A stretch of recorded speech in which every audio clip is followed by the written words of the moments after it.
ಹಲವು ವರ್ಷಗಳಿಂದ ಕಾವೇರಿ ಮೇಕೆದಾಟು ವಿಚಾರ ನೆನೆಗುದಿಗೆ ಬಿದ್ದಿದೆ.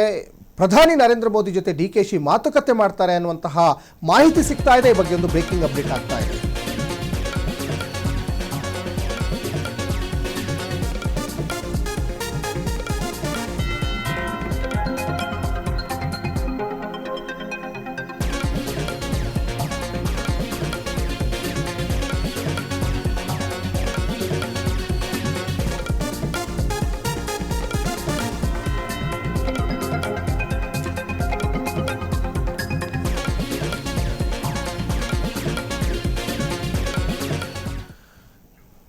ಕಾವೇರಿ ಮತ್ತೆ ಈ ಮಹದಾಯಿ ವಿಚಾರ, ಮೇಕೆದಾಟು ವಿಚಾರ ಸಂಬಂಧ ಈಗ ಸಿಎಂ ಪ್ರಧಾನಿ ನರೇಂದ್ರ ಮೋದಿ ಅವರ ಜೊತೆ ಮಾತುಕತೆ ಮಾಡಲಿಕ್ಕೆ ಸಮಯ ಕೇಳಿದ್ದಾರೆ.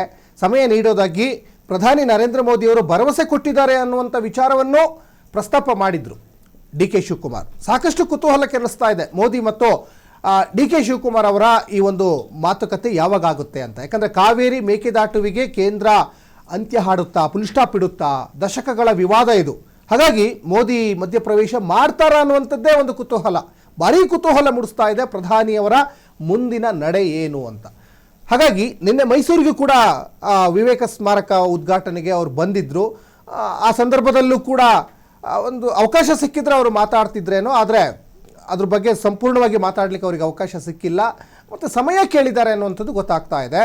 ಹಾಗಾಗಿ ಮೋದಿ ಮತ್ತು ಡಿ ಕೆ ಶಿ ಯಾವಾಗ ಭೇಟಿ ಆಗ್ತಾರೆ, ಯಾವಾಗ ಈ ಕಾವೇರಿ ಮಹದಾಯಿ ಮೇಕೆದಾಟು ವಿಚಾರಗಳನ್ನು ಪ್ರಸ್ತಾಪ ಮಾಡ್ತಾರೆ, ಯಾವಾಗ ಇದಕ್ಕೊಂದು ಇತ್ಯರ್ಥ ಹಾಡ್ಬೋದು ಅಂತ ಈಗ ನಾಡಿನ ಜನ ಕೂಡ ಅದನ್ನೇ ಈಗ ಭಾರಿ ಕುತೂಹಲದಲ್ಲಿ ನೋಡ್ತಾ ಇದ್ದಾರೆ. ಯಾಕಂದರೆ ಕಾವೇರಿ ವಿವಾದ ಎಷ್ಟರ ಮಟ್ಟಿಗೆ ಭುಗಿಲೆದ್ದಿದೆ ಅಂದರೆ ರೈತರು, ಕನ್ನಡ ಪರ ಹೋರಾಟಗಾರರು, ವಿವಿಧ ಸಂಘಟನೆಯವರು, ವಕೀಲರು, ಹೀಗೆಲ್ಲರೂ ಕೂಡ ಈಗ ಬೀದಿಗಿಳಿದು ಹೋರಾಟಗಳನ್ನು ಮಾಡ್ತಾ ಇದ್ದಾರಲ್ಲ, ಎಲ್ಲದಕ್ಕೂ ಒಂದು ತೆರೆ ಎಳಿಬೇಕು ಅಂತ. ಯಾಕಂದರೆ ಸರ್ಕಾರಗಳು ಬರ್ತಾ ಇದ್ದಾವೆ, ಸರ್ಕಾರಗಳು ಉರುಳ್ತಾ ಇದ್ದಾವೆ, ಆದರೆ ಈ ಆಶ್ವಾಸನೆಗಳಾಗಿ ಉಳಿದಿದ್ದಾವೆ. ಅದರಲ್ಲಿ ಬಹಳ ಮುಖ್ಯವಾಗಿ ಕಾವೇರಿ, ಮಹದಾಯಿ, ಮೇಕೆದಾಟು ಇವೆಲ್ಲವೂ ಕೂಡ ಪ್ರತಿ ಸಲನೂ ಕೂಡ ಚುನಾವಣೆ ಪ್ರಣಾಳಿಕೆಯಲ್ಲಿ ಎಲ್ಲ ಸರ್ಕಾರದವ್ರದ್ದು ಕೂಡ ಒಂದು ಪ್ರಣಾಳಿಕೆಯಲ್ಲಿ ಇರ್ತದೆ. ಈ ಸಲ ನಾವು ಕಾವೇರಿ ವಿವಾದವನ್ನು ಬಗೆಹರಿಸ್ತೀವಿ, ಮೇಕೆದಾಟು ವಿಚಾರವನ್ನು ನಾವು ತಿಳಿಗೊಳಿಸ್ತೀವಿ, ಈ ಥರ ಎಲ್ಲ ಇರ್ತದೆ. ಆದರೆ ಯಾವ ಸರ್ಕಾರಕ್ಕೂ ಕೂಡ ಆಗಿರಲಿಲ್ಲ. ಈ ಸಲ ಡಿ ಕೆ ಶಿವಕುಮಾರ್ ಒಂದು ದೊಡ್ಡ ಮನಸ್ಸು ಮಾಡಿ ಪ್ರಧಾನಿಯವರ ಜೊತೆ ನಾವು ಮಾತಾಡ್ತೀವಿ ಅಂತ ಈಗ ಸಮಯಾವಕಾಶ ಕೇಳಿದ್ದಾರೆ ಅನ್ನುವಂಥದ್ದು ಸಾಕಷ್ಟು ಕುತೂಹಲಕ್ಕೆ ಕಾರಣ ಆಗ್ತಾ ಇದೆ. ನಿನ್ನೆ ಮೈಸೂರಿಗೂ ಕೂಡ ಪ್ರಧಾನಿ ನರೇಂದ್ರ ಮೋದಿಯವರು ಒಂದು ಕಾರ್ಯಕ್ರಮದ ನಿಮಿತ್ತವಾಗಿ ಬಂದಿದ್ದರು. ಆ ಸಂದರ್ಭದಲ್ಲೂ ಕೂಡ ಒಂದು ಅವಕಾಶ ಸಿಕ್ಕಿದ್ರೆ ಅದ್ರ ಬಗ್ಗೆ ಚರ್ಚೆ ಮಾಡ್ತಿದ್ರೇನೋ. ಮೋದಿ ಜೊತೆ C M D K Shivakumar ಒಂದು ಸಿಕ್ಕಿರುವ ಸಮಯದಲ್ಲಿ ಒಂದಿಷ್ಟು ಚರ್ಚೆ ಮಾಡಿದ್ದಾರೆ ಅನ್ನುವಂಥದ್ದು ಗೊತ್ತಾಗ್ತಾ ಇದೆ.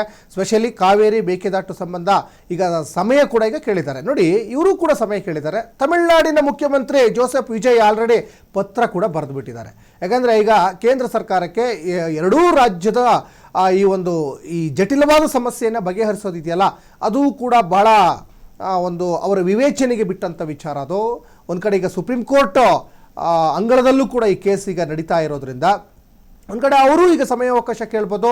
ಅವರು ನಮಗೆ ನ್ಯಾಯ ಒದಗಿಸ್ಕೊಡಿ ಅಂತ ವಿಜಯ್ ಕೂಡ ಈಗ ಮೀಟಿಂಗ್ ಮಾಡ್ಬೋದು ಮೋದಿ ಜೊತೆ, ಪ್ರಧಾನಿಯವ್ರ ಜೊತೆ ಅವರು ಕೂಡ ಸಮಯಾವಕಾಶ ಕೇಳ್ಬೋದು. ಹಾಗಾಗಿ ಎರಡೂ ರಾಜ್ಯಕ್ಕೆ ಅನ್ಯಾಯ ಆಗಬಾರ್ದು, ಎರಡೂ ರಾಜ್ಯಕ್ಕೂ ಕೂಡ ಯಾವುದೇ ರೀತಿಯಾದಂತಹ ತಲೆನೋವಿಲ್ದೇ ಯಾವ ರೀತಿಯಾಗಿ ಇದನ್ನು ಬಗೆಹರಿಸುತ್ತೆ ಕೇಂದ್ರ ಸರ್ಕಾರ ಅನ್ನುವಂಥದ್ದು ಸದ್ಯಕ್ಕಿರುವಂತಹ ಬಹುದೊಡ್ಡ ಯಕ್ಷ ಪ್ರಶ್ನೆ. ಹಾಗಾಗಿ ಸಮಯ ನೀಡ್ತೀನಿ ಅಂತಲೂ ಕೂಡ ಈಗ ಪ್ರಧಾನಿ ನರೇಂದ್ರ ಮೋದಿ ಅವರಿಗೆ ಭರವಸೆ ಕೊಟ್ಟಿದ್ದಾರಂತೆ ಸಿ ಎಂ ಡಿ ಕೆ ಶಿವಕುಮಾರ್ಗೆ. ಈ ಎಲ್ಲ ಒಂದು ಬೆಳವಣಿಗೆಗಳ ನಡುವೆ ಒಂದು ಮಾತುಕತೆಯಾಗಿ ಒಂದು ರಾಜ್ಯದ ರೈತರಿಗೆ ಒಂದು ಶುಭ ಸುದ್ದಿ ಸಿಗುತ್ತಾ, ಯಾವಾಗ ಸಿಗಬಹುದು ಅನ್ನುವಂತಹ ಲೆಕ್ಕಾಚಾರಗಳು ಕೂಡ ಈಗ ನಡೀತಾ ಇದೆ.